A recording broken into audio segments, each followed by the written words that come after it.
I sprinted across the hallway, heart hammering like a drum in my chest. My puppy, barely 5 months old, was gnawing at a bottle of cleaning chemical I thought I had tucked away. My girlfriend's little brother was glued to my computer screen, oblivious to the danger unfolding right in front of him.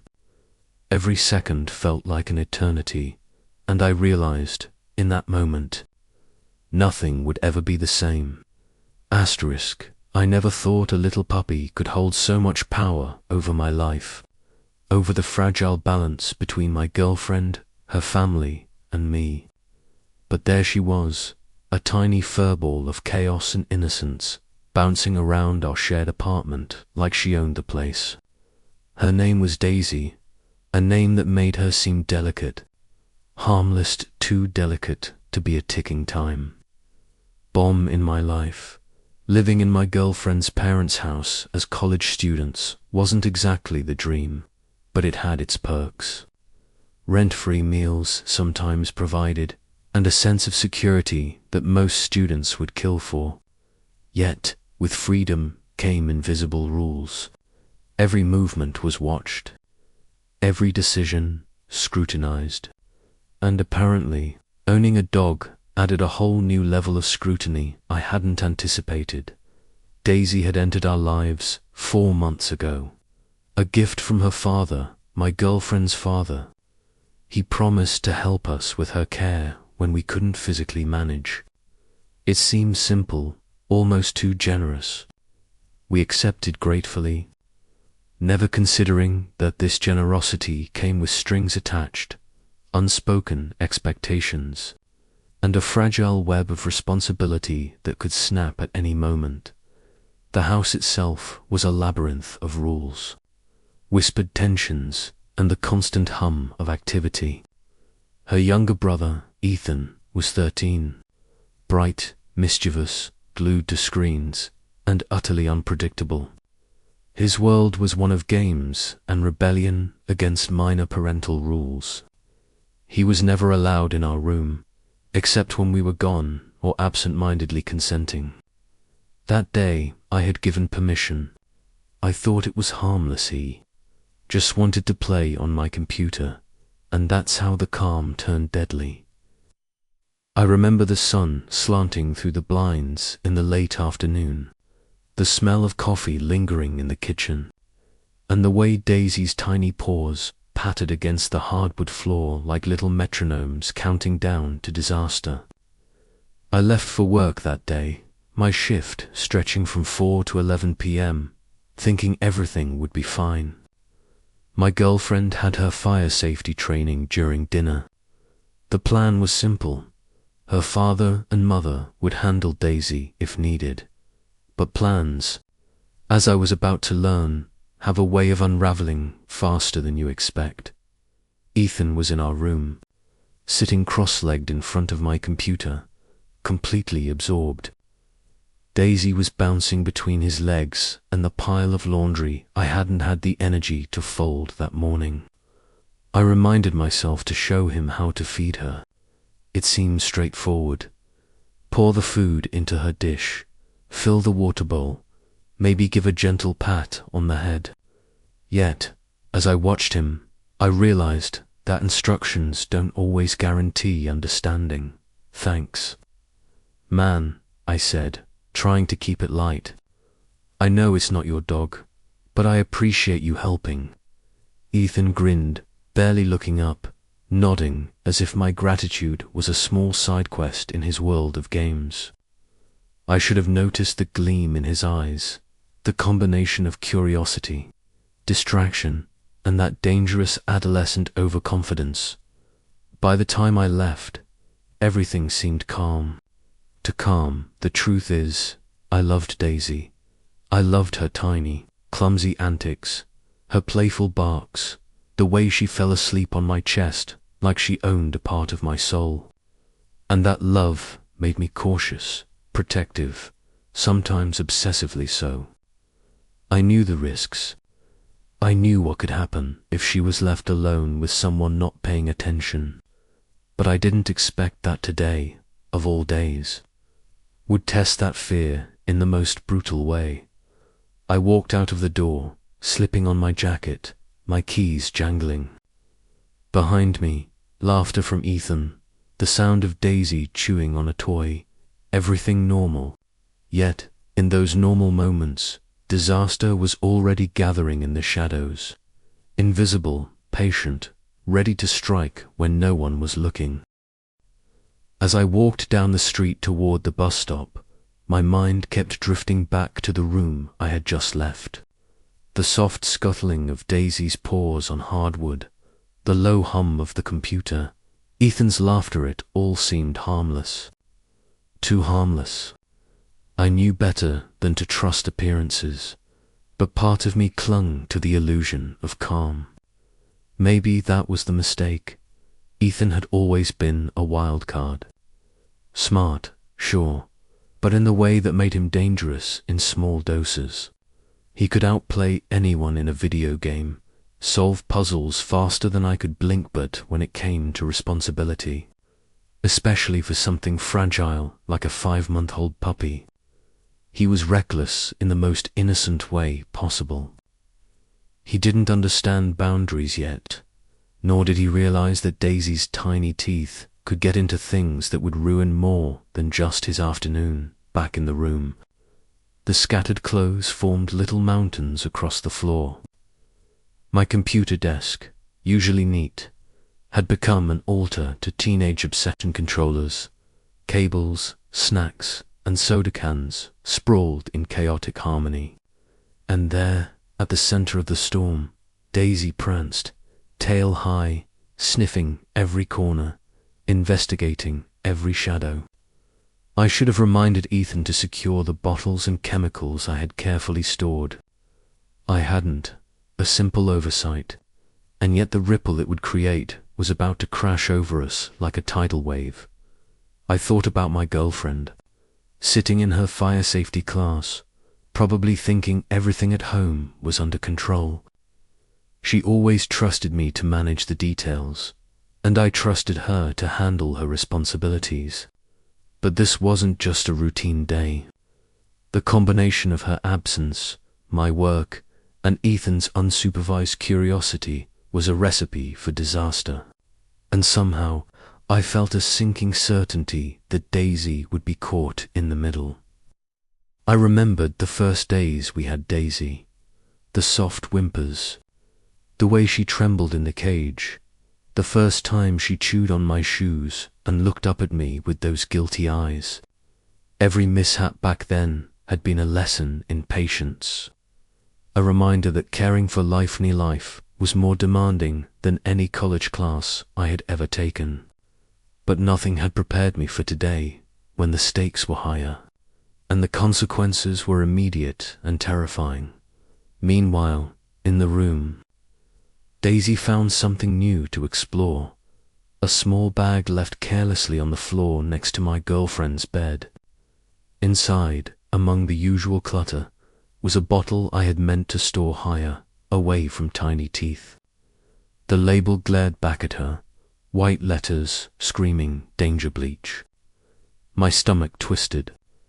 I had forgotten to move it.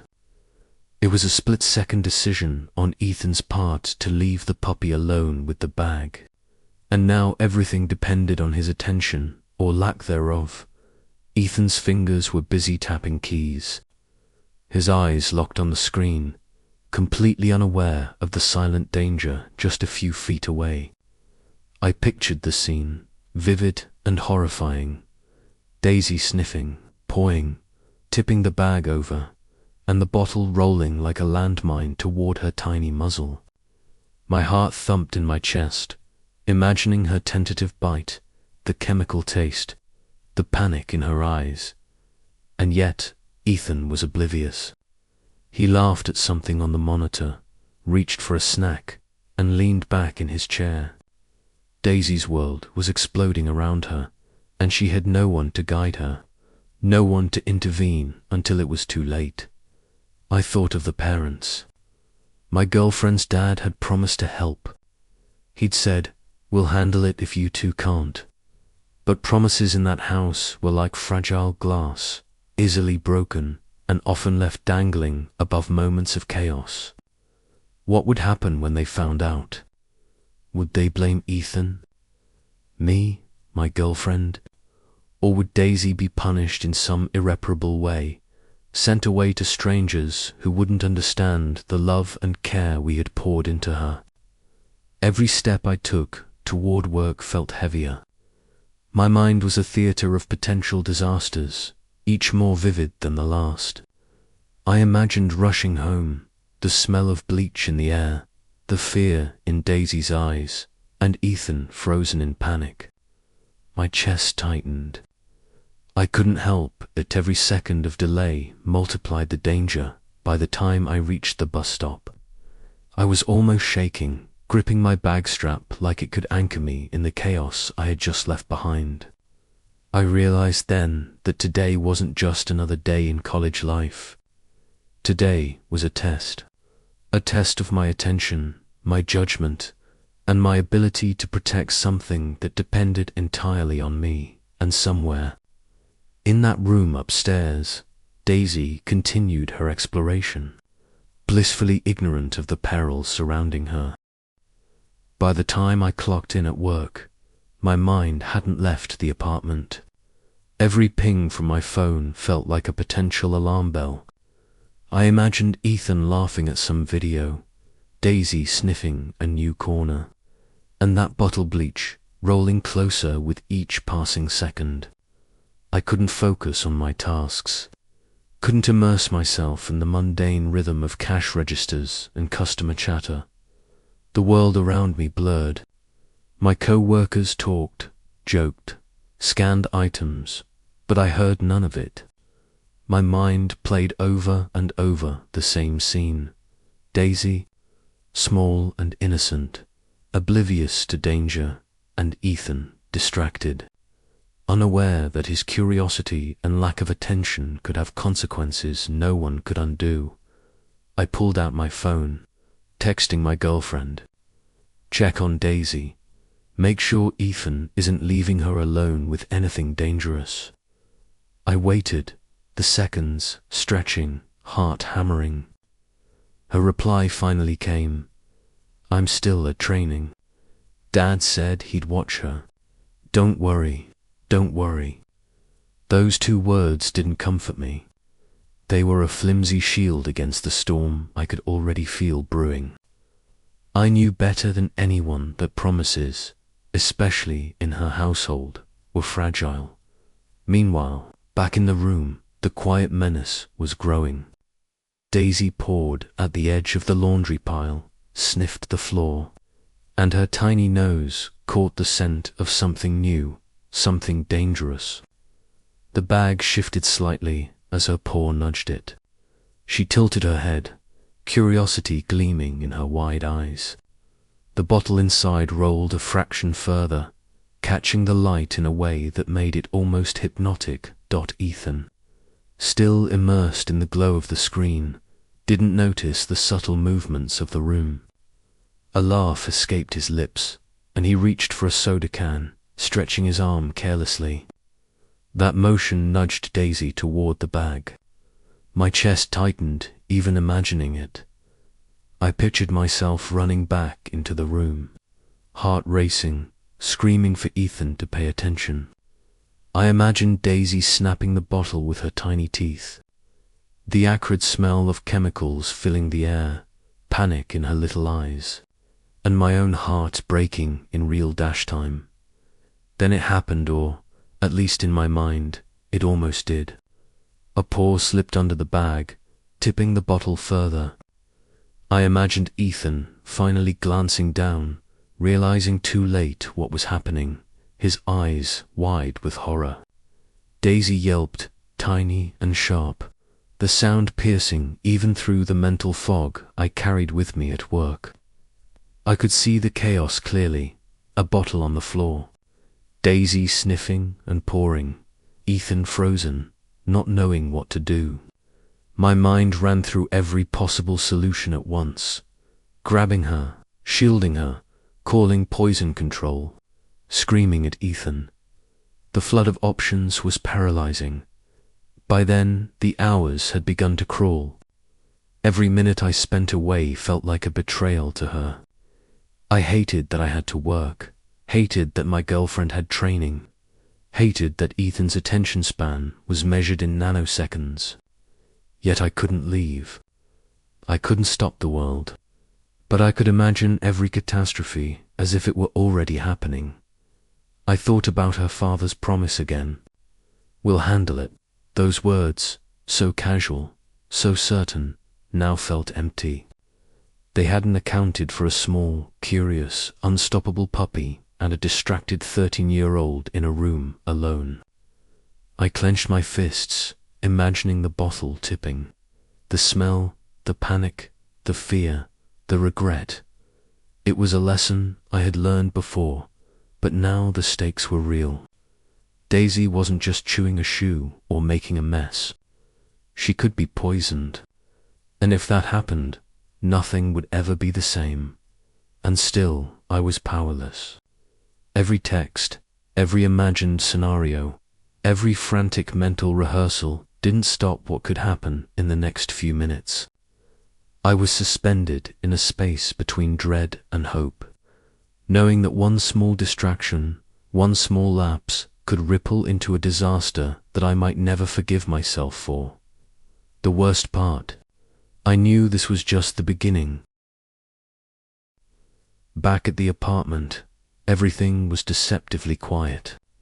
The faint hum of the computer fan, the soft patter of Daisy's paws on the hardwood, the occasional creak of the radiator reach sound seemed insignificant. Yet in them, disaster was lurking. Daisy had discovered the bag. Her tiny nose pushed at it, sniffing curiously, her ears perked up like radar. Inside, the bottle of bleach meant to be stored safely out of reach tipped, slightly, wobbling dangerously. I could feel it in my chest, even miles away. My phone buzzed with another text from my girlfriend. "Everything okay?" she asked. I stared at the message, my hands shaking. Not sure. "I think Daisy's near the bottle. Ethan's in the room." My fingers hovered over the keyboard, knowing it was useless. Texts couldn't fix this. My mind flashed through every possible disaster scenario, and each one made my stomach twist tighter. Inside the room, Ethan was oblivious. He reached for a snack, nudging the chair closer to the bag. Daisy, curious and fearless, pawed at the edge. The bottle rolled slightly. Time seemed to slow. I imagined her little teeth gripping the plastic, pulling, and then, just as my heart thumped violently in my chest, Ethan finally looked down. His eyes widened. A gasp escaped him, a combination of fear and shock that mirrored my own imagination. "Daisy, no," he shouted, but the words came too late. In my mind, I saw everything in hyper-detail, the bottle teetering, Daisy's tiny paws trying to investigate, Ethan lunging forward, tipping over a stack of papers in his panic. The room became a chaotic symphony of danger, all centered around a small, innocent puppy who only wanted to explore. I imagined myself there, bursting through the door, my voice loud and desperate, grabbing Daisy just in time. But even in this mental replay, the seconds dragged. Her tiny body shivered with confusion and fear. Ethan froze, guilt washing over his young face. I could almost hear him thinking, I wasn't supposed to let this happen. Back at work, I couldn't focus. Every beep of the cash register, every conversation, every sound became background noise to the mental replay of Daisy's peril. I felt powerless, a helpless observer watching a disaster unfold in real time. Suspended between panic and hope, suddenly the image of my girlfriend flashed in my mind. She had trained me, guided me, trusted me, and now she was unreachable, immersed in her responsibilities. Could she have imagined that this small, seemingly innocent day would spiral into something so terrifying? I pictured her reaction if she knew. Tears, anger, guilt, and worse. What if something had actually happened to Daisy? The thought made my stomach drop into my shoes. My mind raced. Poison control, emergency vet, frantic apologies, endless guilt. But none of that mattered if I couldn't act fast. Then, in my visualization, Ethan finally managed to grab the bottle. Lifting it away from Daisy, her tail wagged uncertainly, and she let out a small bark, more surprised than hurt. Ethan's face turned pale, his hands shaking. I imagined him muttering a frantic apology, the fear of consequences already creeping into his consciousness. And that's when I realized the real danger wasn't just Daisy, or the bottle, or even Ethan's carelessness. It was the fragile network of trust, responsibility, and promises that had brought us to this moment. One lapse, one distraction, one moment of inattention, and everything could have been lost. The room fell silent again. Daisy sat, blinking up at Ethan with innocent eyes, unaware of the chaos she had almost triggered. Ethan looked at the mess, at the tipped bag, and finally seemed to grasp the weight of what had happened. And far away, I felt every emotion at once: relief, fear, guilt, and the creeping understanding that life, especially life that depends on you, can change in an instant. The apartment felt smaller than ever when I walked back in, the air thick with tension, the lingering smell of slightly chewed toys and faint anxiety that seemed to cling to every surface. Daisy trotted to me, tail wagging, blissfully unaware of the disaster she had almost caused. My heart, however, was pounding in a rhythm that made the apartment itself feel like it was shaking. I had barely crossed the threshold when I saw them, her parents. Her father standing in the kitchen doorway, arms crossed, eyes narrowing in that familiar, evaluating way. Her mother lingered behind him, lips pressed together, her posture radiating disapproval.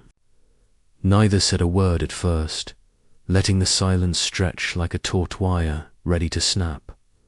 I swallowed hard. This wasn't going to be easy. "Where's Daisy been while we were gone?"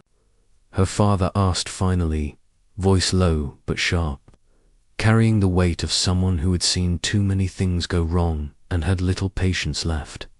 I hesitated, my mind scrambling. She was with Ethan. He was watching her while we were at work and training. Her mother's eyes flicked to me, piercing. And what exactly does watching mean? Did you leave bleach or chemicals around her? Did she get into anything she shouldn't have? My stomach tightened. I wanted to explain, to justify, to somehow make them understand that it had been an accident waiting to happen, but every word felt fragile. I had thought everything was put away. I didn't expect her to get into anything dangerous. Her father shook his head. "This is exactly why we said you two aren't ready to take full responsibility. You can't just leave her here and expect someone else to fix everything if something goes wrong. This isn't just a toy. It's a living being, and it deserves more attention than what you're giving." I felt a flush of frustration, mingled with guilt. "I know, sir, I know. It was my mistake.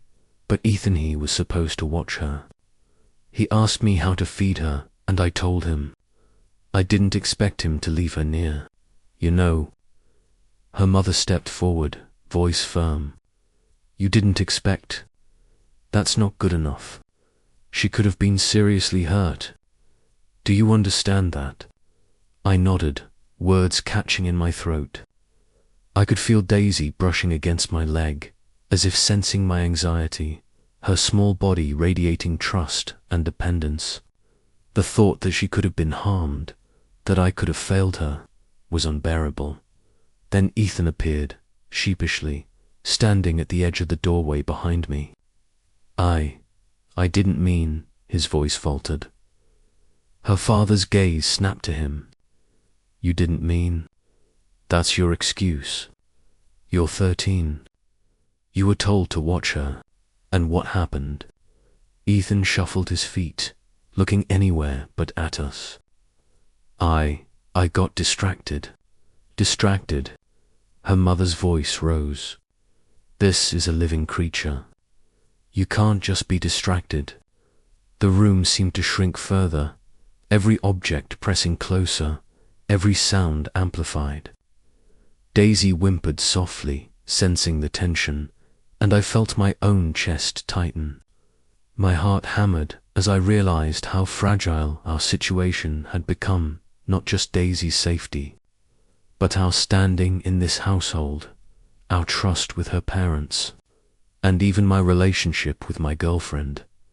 I took a deep breath, trying to steady myself.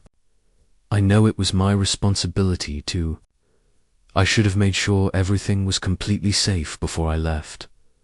I take full responsibility for leaving the room the way it was. Her father's eyes narrowed. Responsibility isn't just about admitting it after the fact. It's about preventing it from happening in the first place. Do you understand? Yes, I said firmly, trying to sound confident despite the knot in my stomach. I understand. I will make sure nothing like this ever happens again. Her mother stepped closer to Ethan. "And you," she said softly, but with steel under her words. "You need to understand the weight of watching after someone. Not just her, any living being. You cannot be careless." Ethan nodded slowly, guilt etched across his young face. I could see the lesson sinking in, the realization of responsibility hitting him in a way only real danger could teach. Then her father turned back to me, voice softer but still firm. "We gave you Daisy because we wanted you too to learn responsibility.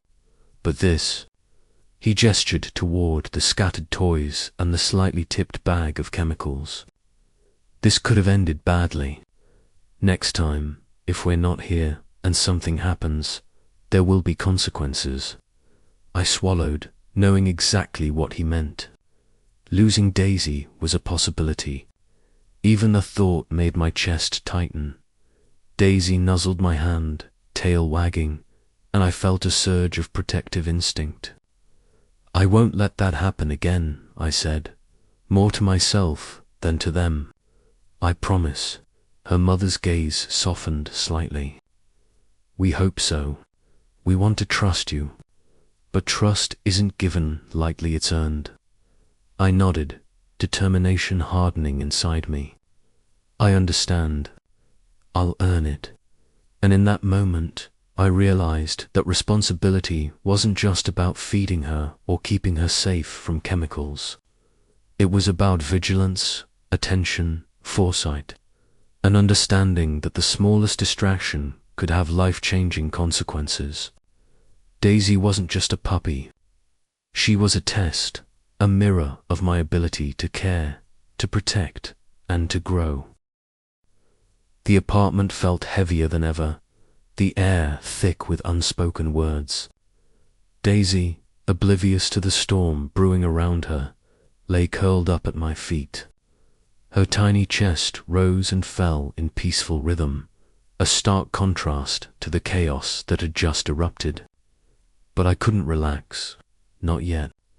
Not when the weight of responsibility pressed down on me like a 1,000-pound weight. My girlfriend came in just after her training, her uniform still slightly rumpled, hair tucked behind her ears. She looked at the room, at Daisy, at her brother, and finally at us.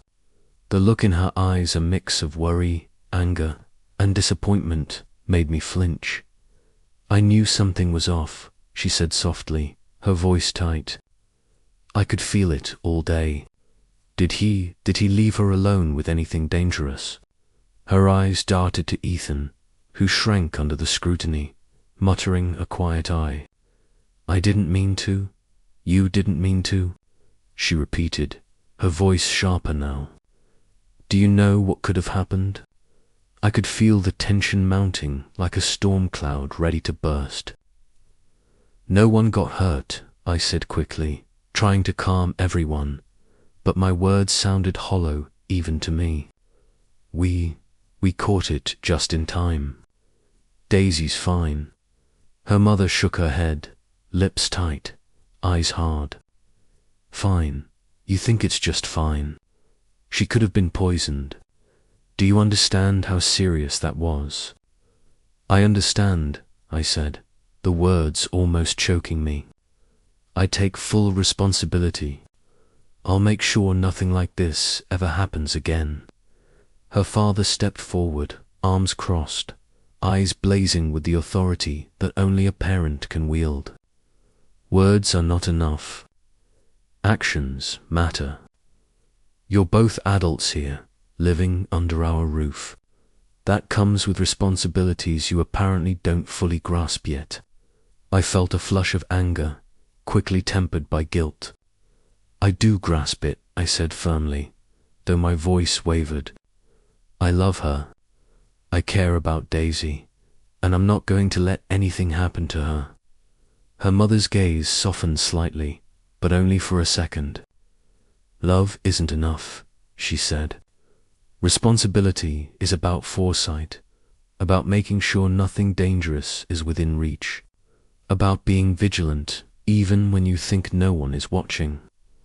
I looked at Daisy, at her soft brown eyes blinking up at me, trusting me completely. The thought of losing her, of seeing her taken away or hurt, made my chest tighten. "I understand," I said again, more determined this time. "I won't let it happen again. I promise." My girlfriend came closer, placing a hand lightly on my arm. "We need to figure this out together," she said, her voice gentle now but still firm. "It's not just about Daisy. It's about how we handle responsibility, how we trust each other, how we live in this house. We can't afford another mistake like today." I nodded, feeling the weight of her words. Responsibility wasn't just about avoiding accidents, it was about trust, communication, and foresight.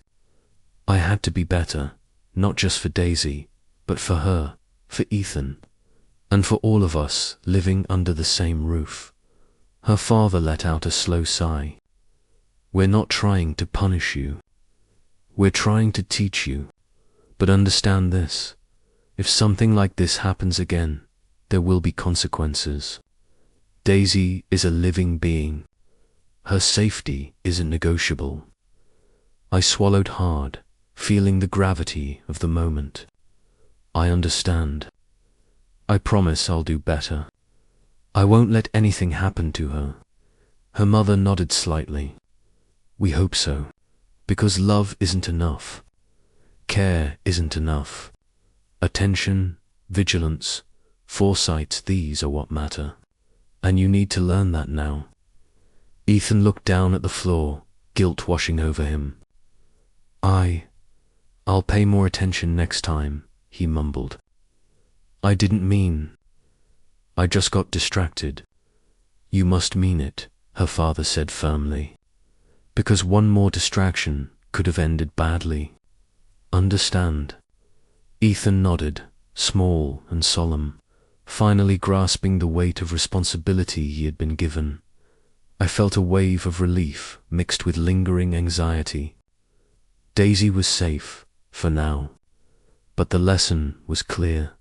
Responsibility was constant, unforgiving, and life-changing. One lapse, one distraction, and everything could collapse.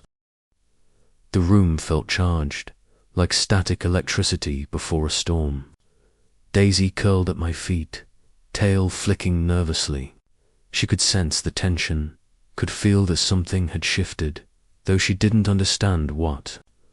I ran a hand over her soft fur, trying to calm myself more than her. I looked at my girlfriend. Her face was a mixture of frustration and determination. She had a way of commanding calm, even in chaos, and right now, I needed that. We both knew that keeping Daisy safe wasn't just about scolding Ethan or apologizing to her parents. It was about creating a plan that actually worked. First, I said quietly, mostly to myself, we need to make sure she can't get into anything dangerous again, period. My girlfriend nodded. We need barriers. We need rules Ethan actually understands. And we need to make sure her parents see we're taking this seriously. The first task was simple in theory, but difficult in execution. We cleared the room of every potential hazard: bottles, cleaning supplies, small objects that Daisy could chew. Everything went high, locked away, or out of reach. My mind catalogued every risk, every what-if scenario. Could Daisy jump onto the counter?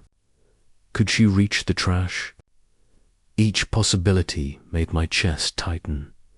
Next, Ethan. He sat on the edge of the bed, looking both guilty and confused, still trying to process the lecture from his parents.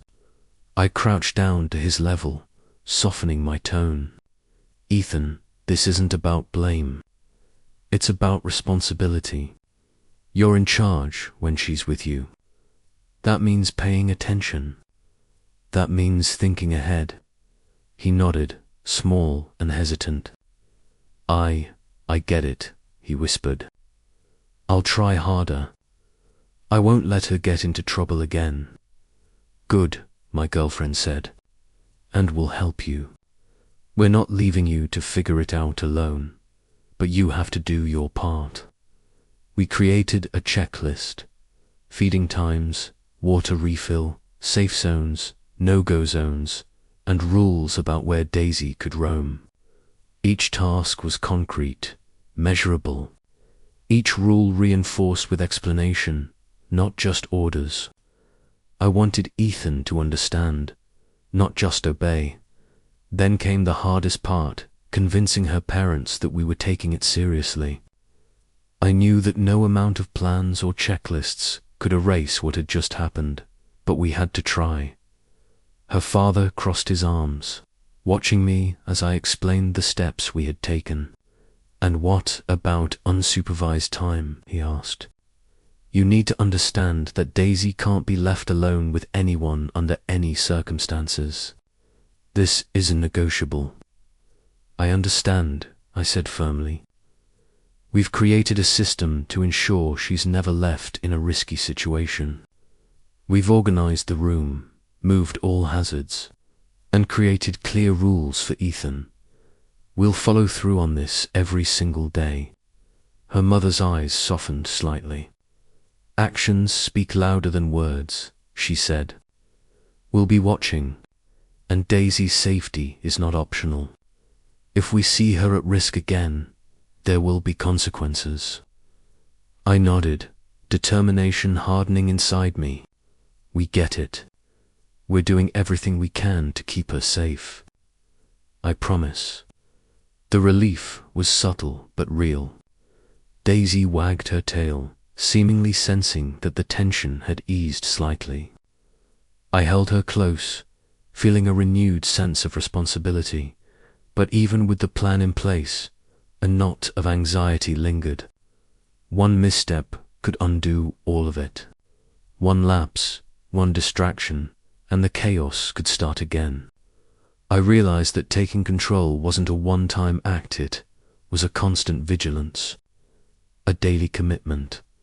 That night, I stayed up late, checking the room, making sure the checklist was followed, double-checking hazards, and observing Ethan. Each time Daisy approached something potentially dangerous, I intervened gently, teaching her limits. Each time Ethan faltered, we guided him patiently, reinforcing the rules. By the early hours of the morning, exhaustion weighed heavily on me, but there was a sense of accomplishment, fragile but real. Daisy slept peacefully. Ethan seemed more aware. And her parents, though cautious, had seen our efforts. For the first time since the incident, I allowed myself a small sigh of relief. We had taken control, faced the consequences, and learned that responsibility wasn't just about keeping someone alive. It was about teaching, guiding, and building trust. And yet, deep inside, I knew this was only the beginning. Life with Daisy, life in this house, and life with her family would continue to test us. But for now, for tonight, we had done what mattered most, protected the one who depended on us the most. The morning sun spilled through the blinds, casting long stripes of light across the hardwood floor.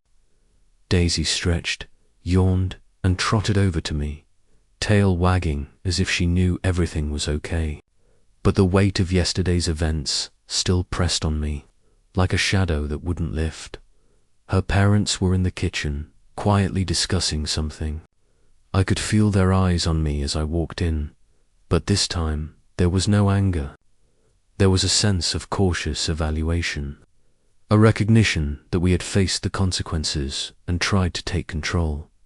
Her father looked up. "We saw the checklist last night," he said, voice steady. "We saw the effort you put into securing the room, organizing hazards, and monitoring Ethan. It's a start. But remember, responsibility isn't something you earn once. It's constant." I nodded, swallowing hard. "I understand. I'll keep doing everything I can. Daisy's safety isn't optional for me." Her mother smiled faintly. "Good. Actions are what matter. Words alone don't count." Ethan lingered near the doorway, looking uncertain. I crouched down beside him. "See, Ethan? This isn't punishment. It's learning. You were distracted yesterday, but today you get a second chance. Pay attention, help Daisy, follow the rules. That's how you show you care." He nodded, slowly understanding the weight of his responsibilities. I'll do better," he said. "I promise." My girlfriend walked over, her hand brushing mine. "We did it," she whispered, but her eyes were serious. "We learned something. We have to keep Daisy safe. Every day. No excuses." I pulled her into a quick hug, feeling the tension of the past day melt slightly. "We will," I said. "Together." Her father's voice cut softly through the quiet. "Responsibility is part of life. It's part of adulthood. You're young, and mistakes happen. But learn from them. Make sure it doesn't happen again. That's the lesson." I looked at Daisy, tiny and innocent, blinking up at me with her trusting eyes. I felt a wave of gratitude. The near disaster had taught me more than I could have imagined. Responsibility wasn't just about obedience, or lists, or rules. It was about vigilance, foresight, and caring enough to anticipate danger before it happened. Her mother nodded toward me. "We want you to succeed. We want you to show that you can handle this. Daisy's life and happiness depends on it." I swallowed hard, determination solidifying inside me. "I won't fail her. I won't fail any of you. I promise." The tension in the room lifted slightly, replaced with a fragile but real sense of understanding. Daisy barked softly, nudging Ethan's leg, and I saw the connection forming. Responsibility had become real for him, to not just an idea, but a tangible, living thing. For the first time since the near accident, I allowed myself to relax. The danger had passed. The lesson had been learned. And though the path forward was filled with vigilance and care, I felt ready to face it, because responsibility wasn't just about surviving mistakes. It was about growing, protecting those you love, and proving that even the smallest life in your care mattered. And Daisy, she would always be my reminder of that truth. The morning sunlight poured in through the blinds, but it did little to lighten the tension in the apartment. Daisy padded around, sniffing at everything, oblivious to the storm brewing in the minds of the humans around her. I sat at the edge of the sofa, rubbing my face in my hands. My mind was buzzing, racing faster than the frantic beating of my heart. Her parents had not left us alone for a moment since yesterday. Every step Daisy took, every little sound she made, was scrutinized. Every decision I made was weighed in judgment. Her father leaned against the doorway, arms crossed, eyes like daggers. "I want an update," he said. "Every little thing. Feeding schedule, bathroom breaks, playtime, boundaries. And Ethan, you need to tell me exactly what you're doing to make sure Daisy isn't at risk again." I felt my chest tighten. "We're following the checklist," I said, my voice tight with frustration and tension. "We've reinforced boundaries, removed all hazards, and I'm supervising Ethan directly. Daisy's safe." Her mother stepped forward, voice calm but with steel underneath. "Safe is a relative term. You think because nothing happened yesterday, everything is fine. Responsibility isn't a day-by-day game. It's constant. Every second counts." I clenched my fists, feeling the frustration bubbling inside. "I know that," I said. "I understand the weight of it. That's why we made the plan, why we implemented the rules. Daisy is under constant supervision now." Daisy barked softly, her small voice breaking the tension for a moment, and I bent down to scratch behind her ears. Her tail wagged in blissful ignorance, and I felt a pang of guilt. She had no idea how much pressure everyone was under. All she knew was comfort and love. Her father's gaze shifted to me. "You talk about a plan, but do you really understand that mistakes can happen in a second? That one lapse could ruin everything. Words aren't enough. Actions, vigilance, foresight, that's what matters." I swallowed, nodding. "I know, I will stay vigilant." "I promise you," her mother sighed. "We hope so. Daisy's life isn't a test of patience for you. It's a real, living responsibility. Treat it as such." I could feel the weight of her words like a hand pressing on my chest. I had thought yesterday was the worst, hadn't even been the beginning. The real challenge was proving that I could maintain responsibility consistently under pressure, with distractions and life continuing around me. And then there was Ethan, watching him, small and tentative. I realized that part of my responsibility wasn't just Daisy, it was teaching him too. He had the potential to learn, to understand, but only if I guided him patiently, without letting my own frustration break me. I glanced at my girlfriend. Her hand found mine, giving a small squeeze. Her eyes were steady, focused. We were in this together. That realization was grounding, though it didn't lessen the weight of expectation. "Let's focus," she whispered, voice soft but commanding. "We follow the plan. We teach Ethan. We keep Daisy safe. One step at a time," I nodded. "One step at a time." That was all we could do. But even as I tried to center myself, my mind raced ahead, imagining every possible scenario, every slip, every mistake, every risk, because responsibility wasn't forgiving, and Daisy's life and our trust with her parents depended on every careful decision we made from this moment forward. It started like any other morning. Daisy bounded around the apartment, sniffing at corners, jumping on the couch, her tiny paws scuttling across the hardwood floor. But today, there was a subtle difference. Her eyes were sharper, more curious, her nose twitching constantly, investigating, testing boundaries we thought we had secured. I watched her closely, my chest tightening. Every object, every bag, every chair became a potential hazard in my mind. Yesterday had taught me that even the smallest oversight could escalate into disaster. Today, I couldn't afford a single lapse. And then it happened.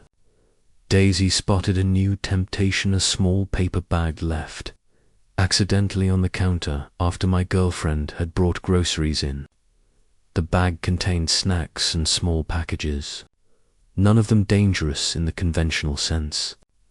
But Daisy's curiosity knew no limits.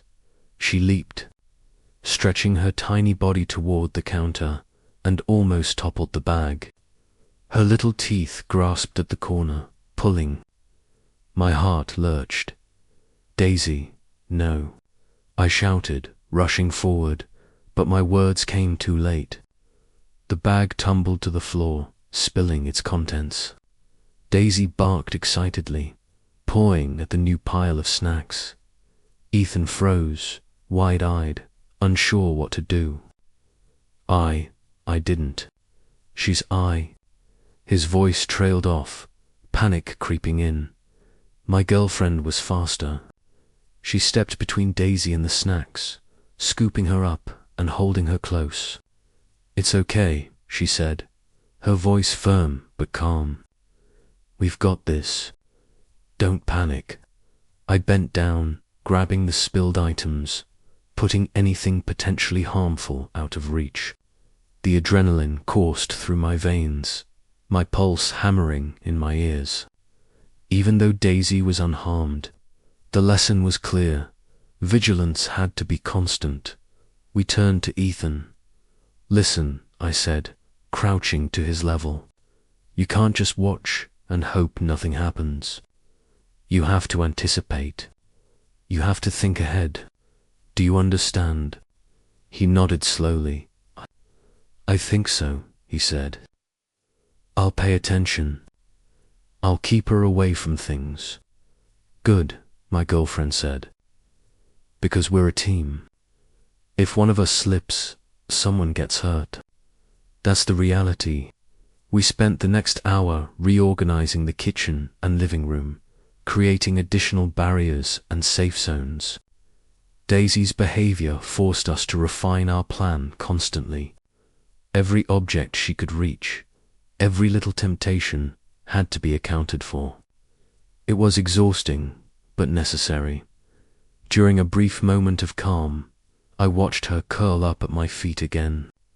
She looked peaceful, innocent, completely unaware of the stress she had caused. My chest tightened with a mixture of relief and lingering anxiety. Her father entered, observing quietly. "I see you're taking initiative," he said. "This is good. But remember, the tests aren't over. Responsibility isn't just about cleaning up after accidents. It's about anticipating them, preventing them before they happen. Every day." I nodded. "We understand, and we're committed."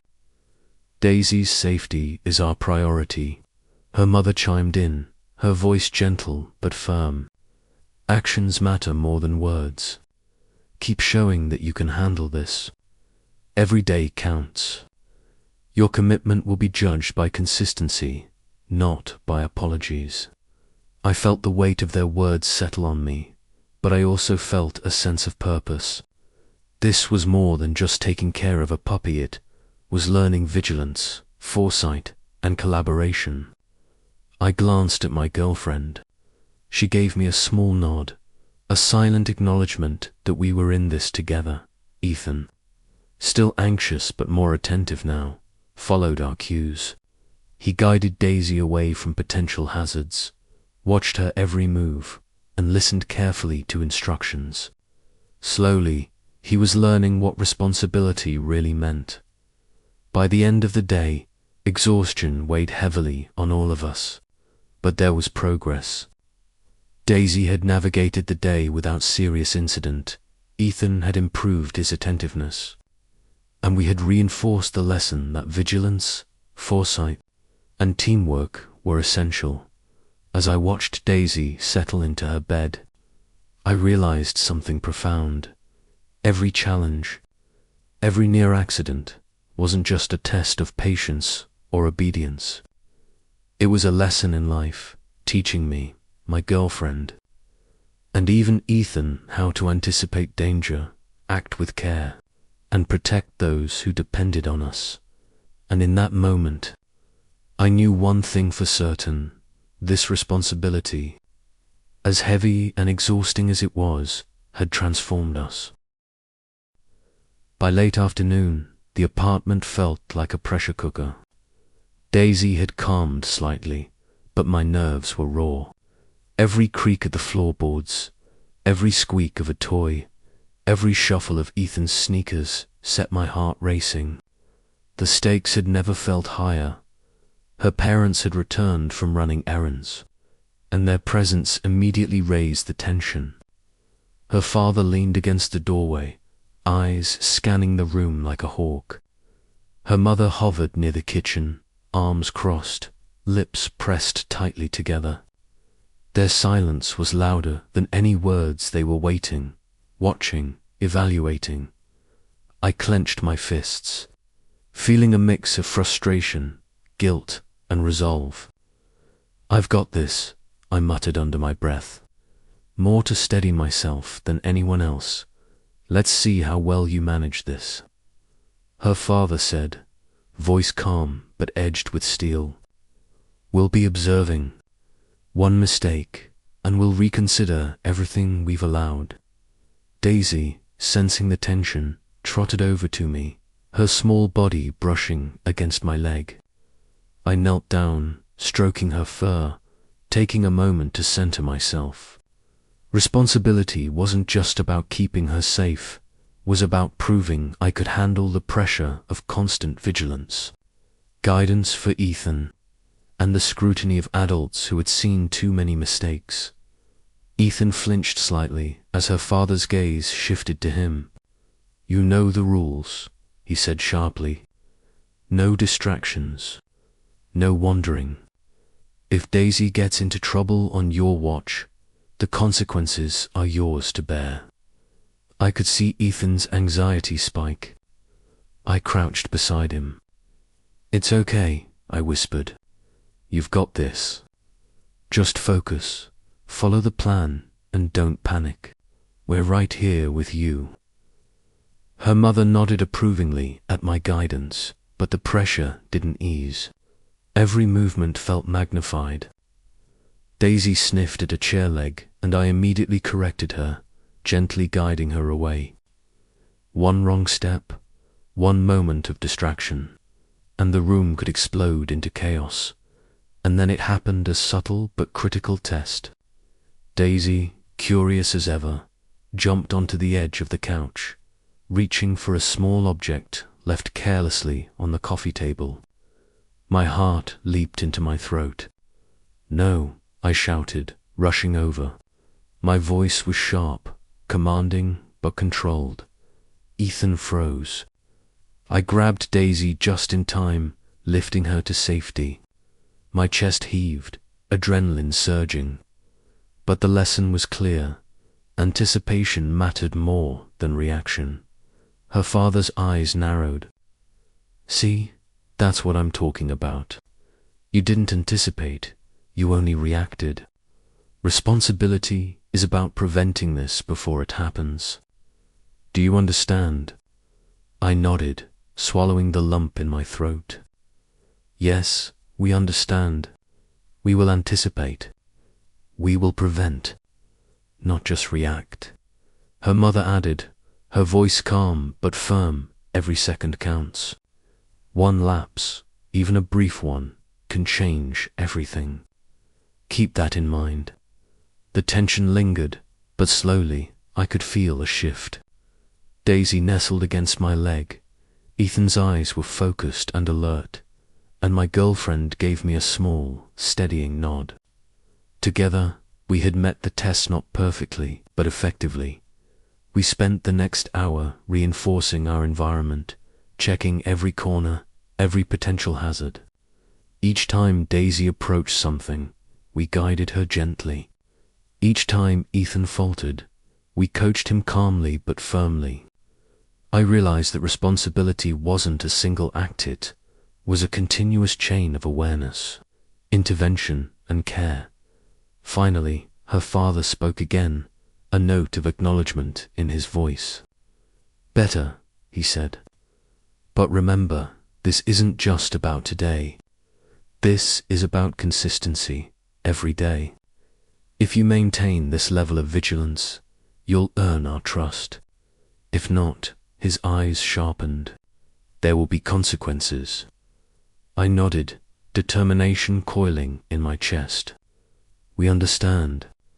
We will maintain vigilance. Daisy's safety and trustees are priority." Her mother stepped forward, her gaze softening slightly. "We're watching, yes. But we also see effort. Effort counts. Learn from today. Grow from it. That's how you prove responsibility."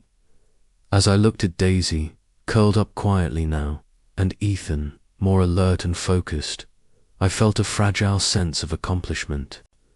We had faced the pressure, survived the near miss, and reinforced the lessons that yesterday had forced upon us. Yet deep inside, I knew this was only the beginning. Life with Daisy, life in this house, and life with a family that demanded responsibility would continue to test us. And the lessons we learned, no vigilance, foresight, care, patience. Teamwork would not just apply to Daisy, they would apply to every aspect of life, shaping us into the people we were becoming. And for the first time in what felt like forever, I allowed myself a moment of calm. Daisy's soft breathing, Ethan's cautious but steady gaze. My girlfriend's reassuring, "hand it all," reminded me that responsibility, though heavy, could be shared. And with effort, guidance, and vigilance, even the most daunting challenges could be met. Evening had fallen, soft shadows stretching across the apartment. Daisy lay curled up at my feet, eyes half closed, trusting, unaware of the emotional storm that had swept through us today. I exhaled slowly, feeling the tension in my shoulders ease, though the lessons of the day remained vivid in my mind. Her parents were seated in the living room, their expressions calmer now, but still observant. I could feel their gaze, not as judgmental this time, but assessing the growth we had shown. Her father leaned forward, hands clasped together. "You handled today better. You anticipated, you guided, and you maintained control. That's what responsibility looks like." I nodded, swallowing hard. "Thank you. I know we still have much to learn, but we're committed. Daisy's safety and well-being are our top priorities every day."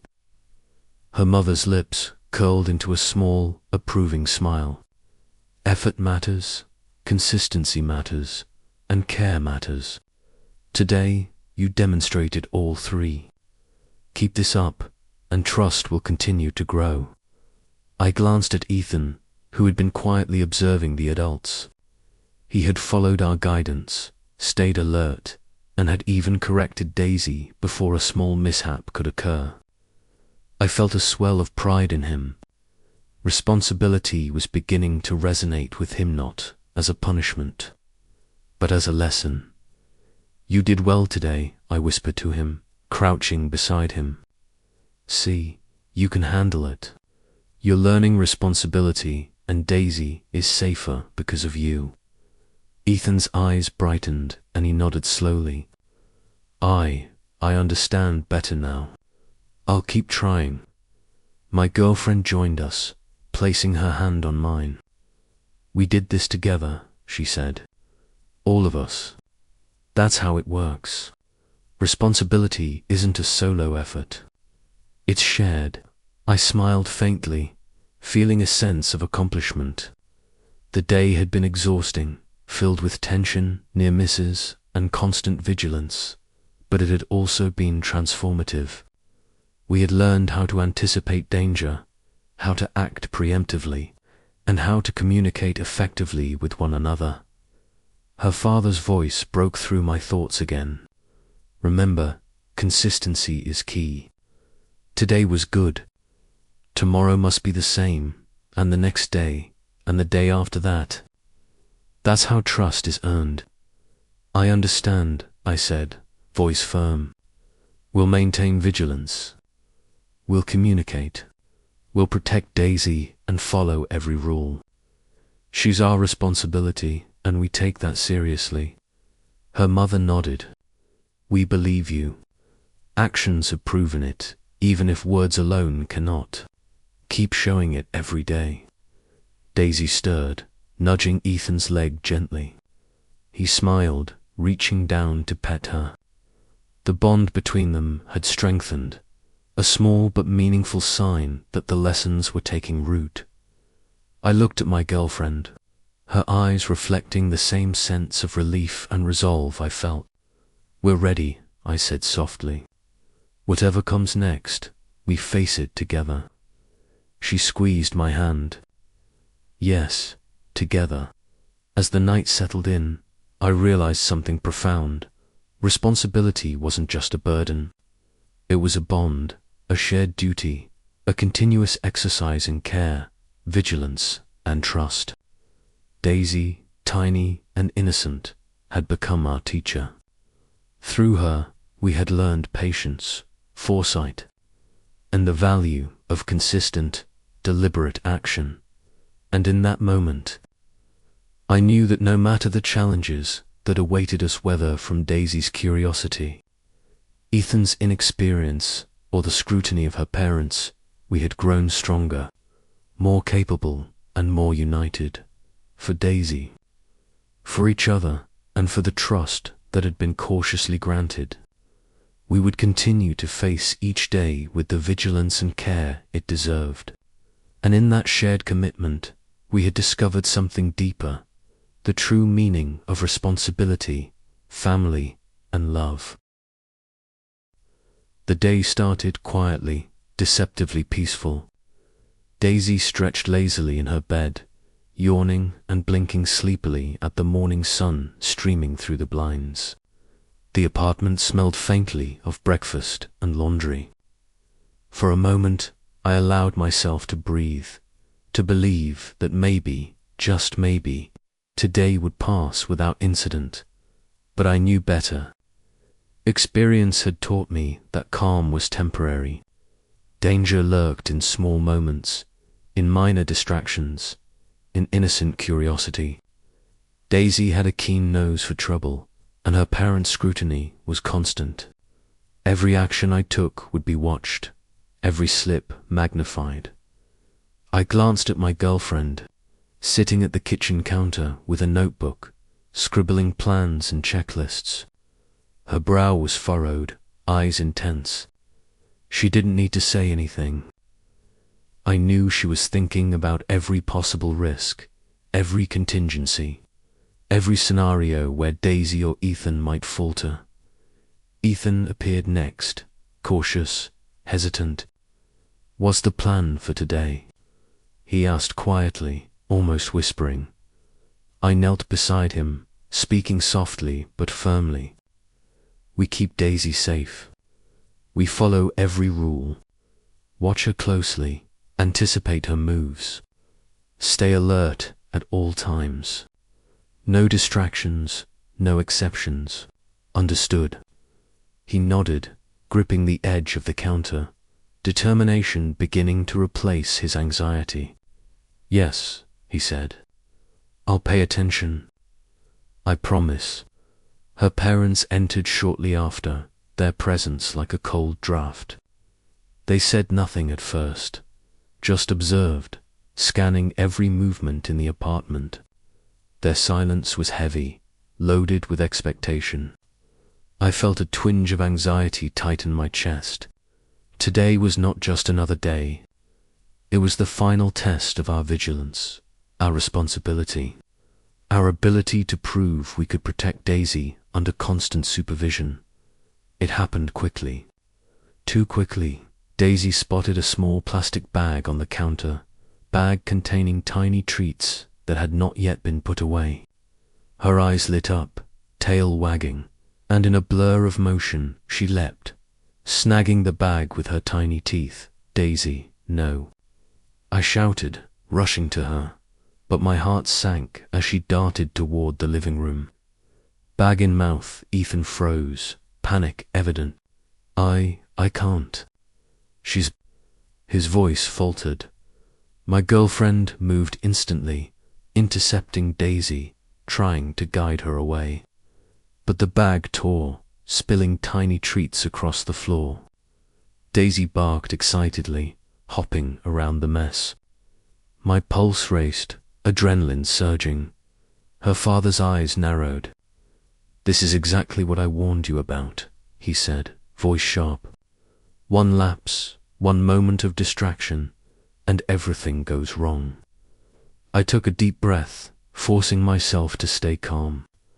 Panic would only make Daisy more excitable.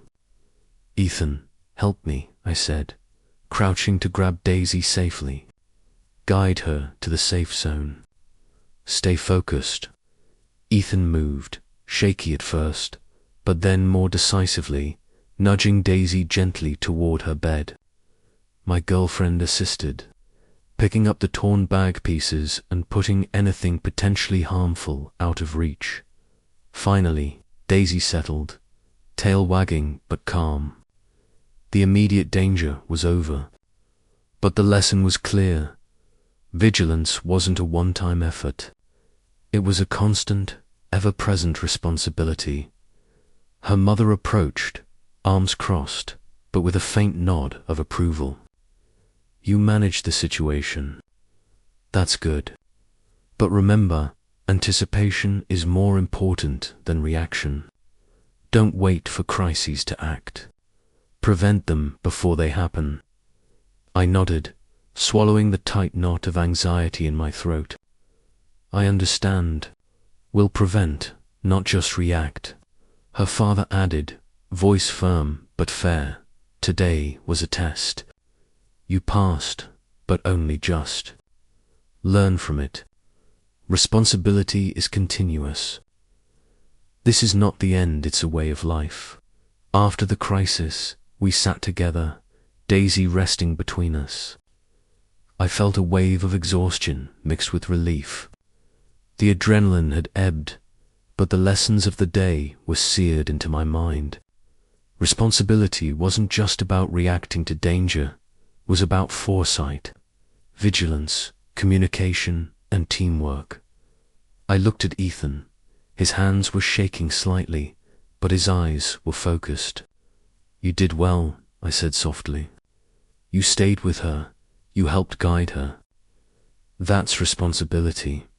He nodded, pride mingling with relief.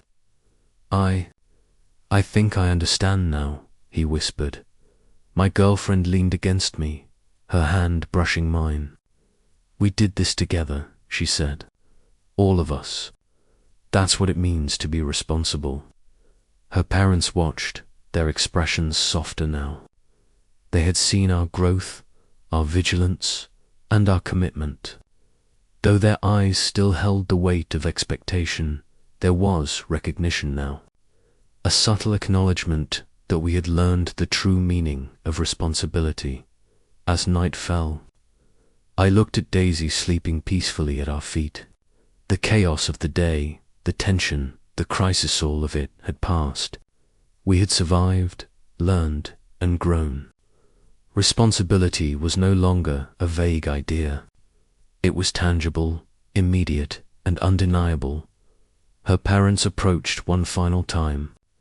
Her father said, "You've shown vigilance, foresight, and care. You've managed crises and guided those under your responsibility. That's what responsibility looks like." Her mother added, "Keep it up. Trust is earned through consistency and care. You've made significant progress today." Continue to show it every day. I nodded, feeling a sense of accomplishment and determination. We will, every day. Daisy's safety and well-being are our priority, and we won't take that lightly. My girlfriend squeezed my hand, smiling softly. Ethan sat quietly, Daisy curled in his lap, a picture of calm and trust. Together, we had faced the final test. Together, we had proven that vigilance, foresight, teamwork, and care were not just words, they were lived experiences. And as I watched Daisy breathe softly in her sleep, I realized that the responsibility we had carried, the challenges we had overcome, and the lessons we had learned would shape us forever. Responsibility wasn't a burden, it was a bond, a commitment, a testament to growth, trust, and love. And we had passed the ultimate test.